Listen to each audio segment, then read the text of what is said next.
हाँ बेटा आइए, देखो हमारा जो पाठ है पाठ 14 मुफ्त ही मुफ्त, इसके प्रश्नोत्तर हमने प्रश्नोत्तर बाकी है अभी, है ना। आपको क्या करना है? सही कथन पर सही तथा गलत कथन पर गलत का चिन्ह लगाना है, निशान लगाना है ना। तो बेटा सही कथन, ये कुछ वाक्य लिखे हुए हैं, इनमें से कुछ वाक्य गलत है और कुछ सही है। तो आपने अगर पाठ को अच्छे से पढ़ा है ना, तो आप बता सकते हैं कि कौन सा कथन सही है और कौन सा कथन गलत है। मैं जिससे पूछूं वही बच्चा हैंड्स अप करके बताएगा, है ना। आप कोई भी ज्यादा आवाज नहीं करेंगे, सिर्फ अपने हैंड्स अप करेंगे जिसको पता है ना, और ताकि मुझे पता लग जाए किसको पता है किसको नहीं है, और फिर मेरी इच्छा होगी उससे मैं पूछ सकता हूँ। ठीक है, देखिए कथन का मतलब समझ आता है आपको? कथन मींस होता है वाक्य, स्टेटमेंट, ठीक है। यानी कि सही कथन भी है इसमें और कुछ कथन गलत भी है। तो जो सही है उनके सामने सही और जो गलत है उनके सामने क्रॉस का चिन्ह लगाना है। ठीक है। एक दिन भिखू भाई का मन आम खाने का हुआ। मैंने क्या बोला? हैंड्स अप करना है आपको। ओके, आप बताओ बेटा लास्ट। हाँ रंजना पुष्पा बताओ, क्या भिखू भाई का मन आम खाने का हुआ था? फिर क्या खाने का हुआ था? Very good. भिखू भाई का मन क्या खाने का हुआ था? तो यहाँ पर आम लिखा हुआ, तो हम यहाँ पर क्या लगा देंगे?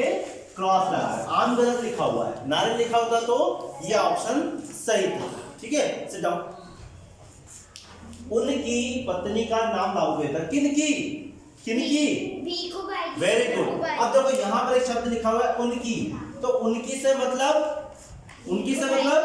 भिखू भाई की, है ना। भिखू भाई व्यक्ति थे और उनकी पत्नी का नाम क्या था? लाबूबेन। ठीक है, लेकिन यहाँ पर उनकी लिखा हुआ है, तो उनकी क्या है बेटा? कोई बता सकता है इस शब्द का मतलब क्या है? कौन सा शब्द है? इस शब्द का भेद कर सकता है कि कौन सा शब्द है? संज्ञा या सर्वनाम है? सर्वनाम। Very good. क्या है ये? सर्वनाम, है ना। यानी कि संज्ञा के बदले में काम आया ना। भिखू भाई के यहाँ पर भिखू भाई लिखते तो भी चलता, लेकिन भिखू भाई की जगह मैंने क्या लिख दिया? उनकी, है ना। तो संज्ञा के बदले के नाम के बदले मैंने क्या लिखा? सर्वनाम। दूसरा शब्द लिख दिया, उसको क्या बोलते हैं? सर्वनाम के बदले में काम आने वाले शब्दों को क्या कहा जाता है? सर्वनाम कहा जाता है। ध्यान रखना, ठीक है। तो उनकी पत्नी का नाम लाबूबेन था। कर्णिका आप बताओ बेटा, क्या उनकी पत्नी का नाम लाबूबेन था? किनकी पत्नी का? भिखू भाई। ठीक है, क्या नाम था भिखू भाई की पत्नी का? लाबूबेन। ये उनकी जो शब्द आया किसके लिए आया? उनकी की जगह अगर मैं यहाँ पे भिखू भाई लिखता सही रहता क्या? सही रहता ना। Very good. तो उनकी पत्नी का नाम क्या था? लाबूबेन था। बिल्कुल करेक्ट आंसर। देखो तीसरे नंबर का, 10 नंबर का, भिखू भाई बहुत खर्चीले स्वभाव के थे। मैं जिससे पूछूं वही बच्चा बताएगा। सौम्य आप बताओ बेटा, क्या भिखू भाई बहुत खर्चीले स्वभाव के थे? नहीं। फिर कैसे स्वभाव के थे वो? कंजूस। Very good. यहाँ पर खर्चीला का उल्टा क्या होता है? कंजूस, मक्खी चूस, है ना। मक्खी चूस यूज करते हैं हमारी मातृभाषा में, हम क्या बोलते हैं उसको? क्षेत्रीय भाषा में मक्खी चूस बोलते हैं। ठीक है, तो भिखू भाई बहुत खर्चीले व्यक्ति नहीं थे, खर्चीले स्वभाव के नहीं थे। वो कैसे स्वभाव, उनका स्वभाव कैसा था? लालची, कंजूस, है ना। और खर्चीला का मतलब तो बहुत ज्यादा पैसे खर्च करने वाला होता है, फालतू का पैसे बिगाड़ने वाला। लेकिन भिखू भाई फालतू के पैसे नहीं बिगाड़ना चाहते थे, है ना। तो भिखू भाई खर्चीले स्वभाव के थे क्या? नहीं थे। तो इसका आंसर क्या रहेगा? रॉन्ग। ये क्या रहेगा? गलत है। ठीक है। माली ने पेड़ पर चढ़कर नारियल तोड़ने की कोशिश की। किसने? माली ने। तो मैं पूछता हूं, नहीं मैं हाँ बेटा आप बताओ, भविष्य बताओ कि माली ने पेड़ पर चढ़कर नारियल तोड़ने की कोशिश की थी क्या? सब वो चढ़ा ही नहीं था। कौन चढ़ा था फिर? भिखू भाई। माली कौन होता है? नारियल के। मैं उससे बात कर रहा हूँ, उसको मत बोलना। एक बार हाँ बोलो। जो नारियल के पेड़ लग रहे थे ना, नारियल के बगीचे का मालिक है। ओके, यानी कि बगीचे की निड़ाई मुड़ाई करने वाला, फूल तोड़ने वाला, उनकी देखरेख करने वाला को क्या कहा जाता है? हाँ, उनको पानी देने वाला क्या कहलाता है? गार्डनर या माली। हमारे स्कूल में भी ये माली है ना। जो हमारा बगीचा बना हुआ है, गार्डन बना हुआ है, उसको पानी देता है माली, है ना। जो उनकी कटिंग भी करता है पौधों की, जिनकी जो झाड़े हैं उनकी कटिंग भी करता है। कटिंग से मतलब उनको शेप देने के लिए, है ना। और निड़ाई गुड़ाई करता है, पानी पिलाता है, ठीक है, उनकी देखरेख करता है। तो माली उसे बोलते, माली का मतलब समझ आ गया। माली को इंग्लिश में क्या बोलते हैं बेटा?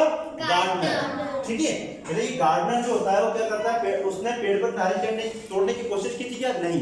क्यों? क्योंकि उस माली ने तो मना कर दिया था उनसे, भिखू भाई से, कि आप ही तोड़ लो, है ना, जितने खाना जितना तोड़ना उतना तोड़ लो, है ना, मुफ्त ही मुफ्त है यहाँ पे। तो माली ने पेड़ पर चढ़कर नारियल तोड़ने की कोशिश की थी क्या? नहीं की थी। तो यहाँ पर आएगा क्रॉस। देखिए अगला, भिखू भाई को मंडी में सस्ता नारियल मिल गया। सुफियान बताएगा। हाँ बेटा बताओ, भिखू भाई को मंडी में क्या सस्ता नारियल मिल गया था? फिर कैसा नारियल मिला था भिखू भाई को मंडी में? ज्यादा दाम का मिला था। फिर सस्ता कहाँ मिला था? सस्ता बगीचे में मिला था नारियल। अच्छा, अगर मान लो भिखू भाई जब वो गए मंडी में, सबसे पहले भिखू भाई कहाँ पहुंचे थे? मंडी। सबसे पहले भिखू भाई कहाँ पहुंचे थे? मंडी। मंडी में कितने रुपए मिला था उनको? Very good. तो भिखू भाई को मंडी में सस्ता नारियल नहीं मिला था। सस्ता नारियल कहाँ मिला था?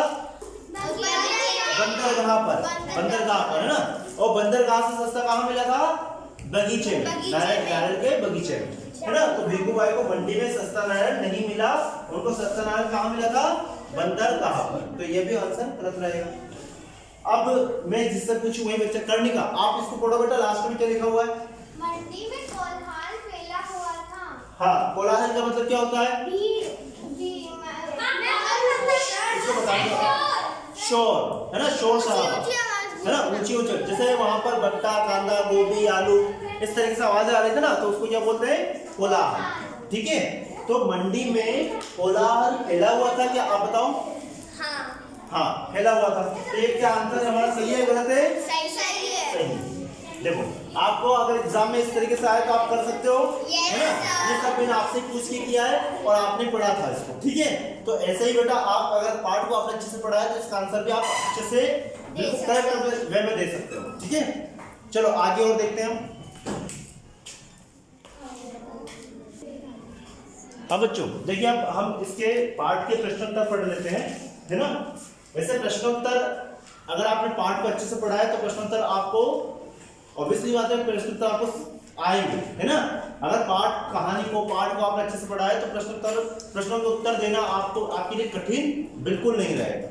ठीक है, देखिए प्रश्न नंबर 1 लिखा है आपके लिए, भिखू भाई का स्वभाव कैसा था? भिखू भाई का स्वभाव कैसा था बेटा? बताओ कैसा? कंजूस और ना लालची था। Okay, very good.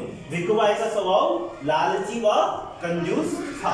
ठीक है, लालची और कंजूस बात एक ही होती है, इसलिए मैंने स्लेश लगा के लिख दिया। ठीक है, या तो लालची लिख दो या कंजूस लिख दो, दोनों से एक शब्द लिख सकते हैं। प्रश्न नंबर 2 है, भिखू भाई की पत्नी का नाम क्या था? जुनेद बताओ।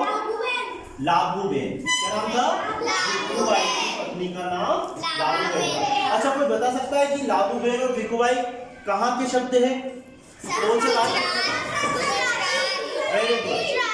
गुजराती शब्द है ना। और ये कहानी जो कथा है ये कहाँ की है? गुजराती लोक कथा। ठीक है, तो ये जो बेन शब्द लगा था लास्ट में नाम के पीछे, तो वो क्या होता है? गुजराती नाम समझो। गुजराती में बोला जाता है ना। नाव वाले ने भिखू भाई को नारियल का दाम क्या बताया? 50 है ना। तो नाव वाले ने भिखू भाई को नारियल का दाम 50 पैसे बताया था।